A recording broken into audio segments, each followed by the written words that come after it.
علیکم، میں محمد الکنین اور اپنے یوٹیوب چینل نو سائیڈ کے ساتھ آج ہم تھوڑا سا بات کریں گے ملتان کے جتنے بھی حلقے ہیں ان کے حوالے سے۔ دیکھیں، ملتان کے اندر قومی اسمبلی کے 5 حلقے ہیں، NA 148، 49، 50، 51، 52، 53، 6 حلقے ہیں تقریباً۔ یہاں پر پاکستان پیپلز پارٹی کی پوزیشن میں نے پہلے بھی آپ کو بتایا ہے کہ 2-3 حلقوں کے اوپر بڑی تگڑی ہے۔ اس ولاگ کے اندر میں ایکچولی آپ کو بتاؤں گا کہ مسلم نون کا یہاں پر کیا مسئلہ ہے۔ مسلم لیگ نون کو تقریباً تک نون لیگ جو ملتان ہے وہاں پر بہت بڑے دھچکے لگ چکے ہیں، اب وہ بہت سارے سیٹوں کے اوپر پہلے سے بھی بہر ہو چکی ہے۔ اس کے میں آپ کو 2-3 وجوہات بتاتا ہوں۔ اگر اب پہلے ہم NA 148 کے اوپر بات کریں، وہاں پر ان کا کینڈیڈیٹ بھی ٹھیک ہے، احمد حسین دیہڑ، اور اس کے ساتھ شوکت حسین بوسن بھی اور سکندر ایاز بوسن بھی مل چکے ہیں، کیونکہ ان کے مقابلے میں تگڑا امیدوار ہے یہاں پر یوسف رضا گیلانی۔ تو میں یہ سمجھتا ہوں کہ اب یوسف رضا گیلانی کی جب وہاں پر پوزیشن اچھی ہو گئی ہے، بہت سارے لوگ گیلانی صاحب کے ساتھ مل رہے ہیں، تو نون لیگ کو اس سیٹ کے اوپر بھی بڑا دھچکا لگ چکا ہے۔ اور پھر دوسری سب سے اہم بات یہ ہے کہ جو سکندر ایاز بوسن ہے وہ فلی سپورٹ نہیں کر رہے، انہوں نے کہہ تو دیا ہے کہ ہم سپورٹ کر رہے ہیں، وہ سارا کا سارا زور لگا رہے اپنے MPA کے حلقے کے اوپر، اور انہوں نے 2-3 جگہوں کے اوپر احمد حسین دیہڑ کا نام تک بھی نہیں لیا۔ میرے پاس ویڈیو موجود ہے جس میں یہ جو شوکت بوسن صاحب ہیں انہوں نے صرف اپنے ووٹ کی بات کی، احمد حسین دیہڑ کی ووٹ کی بات ہی نہیں کی۔ تو NA 148 کے اوپر تو ان کو تھوڑا سا یہ مسئلہ ہے۔ پھر دوسرا ان کے ساتھ مسئلہ یہ ہے کہ پہلے جن لوگوں نے ان کے ساتھ ونگ بنایا ہوا تھا، جن کو پہلے انہوں نے ٹکٹ جاری کیا، وہ اب ان کو ٹکٹ ظاہر بوسن گروپ کے پاس چلا گیا ہے MPA کا، تو وہ لوگ بھی یہاں پر احمد حسین دیہڑ کی مخالفت کر رہے ہیں۔ نون لیگ کے بہت سارے لوگ احمد حسین دیہڑ کی مخالفت اس لیے بھی کر رہے ہیں کہ انہوں نے جس طرح کا یہاں پر گروپ بنایا ہے، جس طرح کا یہاں پر پینل بنایا ہے، وہ کوئی کہاں سے آ گیا، کوئی کہاں سے آ گیا، اس لیے یہاں پر تھوڑا سا ان کو مشکلات کا سامنا ہے۔ NA 149 کے اوپر تو انہوں نے اپنا بندہ ہی کھڑا نہیں کیا نون لیگ نے، تو اس لیے NA 149 سے تو نون لیگ کی ویسے ہی مطلب ہم بات ہی نہیں کر سکتے۔ وہ سپورٹ کرے جہانگیر ترین صاحب کو، اور جہانگیر ترین صاحب جو خود ہے وہ خود جو ہے اب زیادہ تر زور لگا رہے ہیں لودھرا کے اندر۔ یہ میں آپ کو اگلے ویلاگ کے اندر بتاؤں گا کہ اس کی کیا وجہ ہے کہ جہانگیر ترین اب لودھرا میں زیادہ زور کیوں لگا رہے ہیں۔ تو NA 149 کے اوپر یہ ہے ہی نہیں۔ اب آ جاتے ہیں NA 150 کے اوپر۔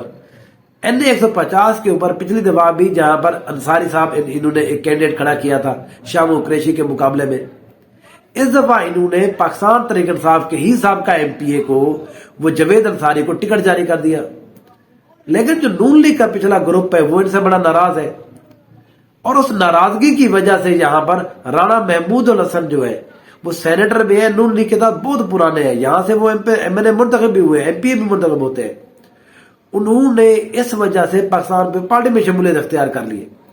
اب وہ رانا برادری جو ہے وہ پیپلز پارٹی کے گروپ کے اوپر وہ لڑ رہے ہیں، پیپلز پارٹی کے ٹکٹ کے اوپر الیکشن لڑ رہے ہیں اس سیٹ کے اوپر۔ تو یہاں پر نون لیگ کو جاوید انصاری کو منتخب کرتے ہوئے یہ بڑی احتیاط کرنی چاہیے تھی، میں یہ سمجھتا ہوں۔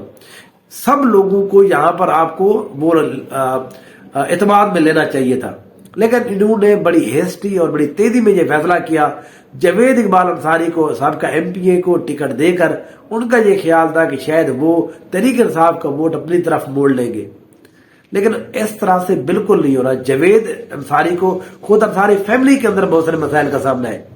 پچھلی دفعہ جو انصاری خاندان تھا وہ طے یہ ہوا تھا اگلی دفعہ یہاں پر رانا برادری کو ووٹ ٹکٹ ملے گی، اس لیے پچھلی دفعہ رانا محمود الحسن نے مسلم لیگ نون کے کینڈیڈیٹ کے یہاں پر بالکل فل حمایت کی تھی، اب ان کو یہاں پر نہیں مل رہی، تو اس لیے اس سیٹ کے اوپر ان کو پرابلم ہے۔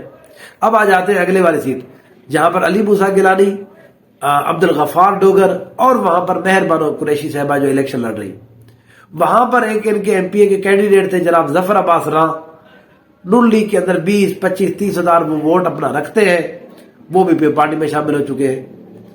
اب عبدالغفار ڈوگر جو ہے ان کے پاس ووٹ صرف اور صرف رہ گئے 45 سے 50 ہزار ووٹ۔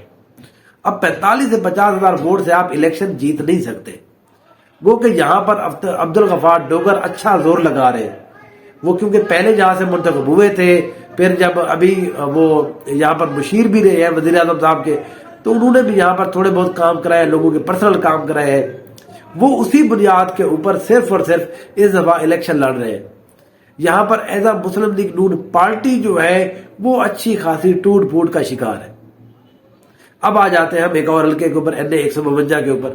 وہاں پر سید جاوید علی شاہ ان کے کینڈیڈیٹ ہے۔ اس سیٹ کے اوپر یہ ایک بہتر ہے، بہتر ان سینس کہ یہاں پر ان کو اندرونی جو اختلافات ہیں اس کا بالکل سامنا نہیں ہے۔ یہاں پر رانا اعجاز احمد نور صاحب وہ ان کے ساتھ بالکل جڑے ہوئے ہیں۔ جو جاوید علی شاہ ہے وہ بھی اچھی کمپین کر رہے ہیں، ان کا اچھا ووٹ بھی ہے، یہاں پر پچھلی دفعہ بھی تھا۔ اس سیٹ کے اوپر بہرحال ایک بہتر انداز میں ہے۔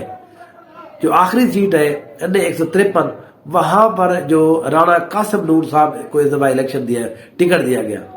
اب رانا قاسم نور صاحب 13 میں یہاں پر آزاد حیثیت میں بنے تھے، نون لیگ میں چلے گئے، پھر وہ یہاں پر PTI کے ٹکٹ نون لیگ میں چلے گئے تھے، پھر وہ 17 میں نون لیگ سے نکل کر PTI میں آ گئے، 18 میں وہ PTI میں شامل ہو گئے، پھر وہ 22 میں وہاں سے نکل کر آزاد ہو گئے، اب 24 میں وہ پھر نون لیگ میں چلے گئے۔ تو یہاں پر جو مسلم لیگ نون کا گروپ ہے، جو مسلم لیگ نون کا یہاں پر ووٹ بینک ہے، وہ رانا قاسم نور صاحب کو اون ہی نہیں کر رہا۔ ایک تو ان کو PTI کا ویسے نہیں ووٹ یہاں پر مل رہا، اور دوسرا ان کو اب نون لیگ کی طرف سے بھی اندر سے یہاں مسائل کا سامنا ہے۔ گو کہ یہاں پر وہ ایک اچھے ہیں، ابھی تک وہ تگڑے ہیں، ان کا مقابلہ دیوانوں کے ساتھ، دیوان عاشق الدین بخاری کے ساتھ اچھا مقابلہ ہوگا، لیکن ان کو یہاں پر جو نون لیگ کا ووٹ بینک ملنا تھا، کیونکہ ہم بات کر رہے ہیں نون لیگ ایز اے پارٹی کی، ان کو یہاں پر نون لیگ کا ووٹ ہی نہیں مل رہا۔ وہ بہت سارے جگہوں پہ اوپر جا رہے ہیں، نون لیگ کی جو تنظیم ہے ان کے ساتھ پاس جا رہے ہیں، وہ ان کو اون ہی نہیں کر رہے۔ اور اس لیے اب رانا قاسم نور صاحب نے ایک دفعہ یہ کہہ دیا ہے کہ یہاں پر تو ہم پہلے بھی آزاد بنتے تھے، اب بھی ہمیں لگتا ہے کہ ہم آزاد حیثیت میں الیکشن لڑ رہے ہیں، کیونکہ ان کو نون لیگ یہاں پر سپورٹ نہیں کر رہی۔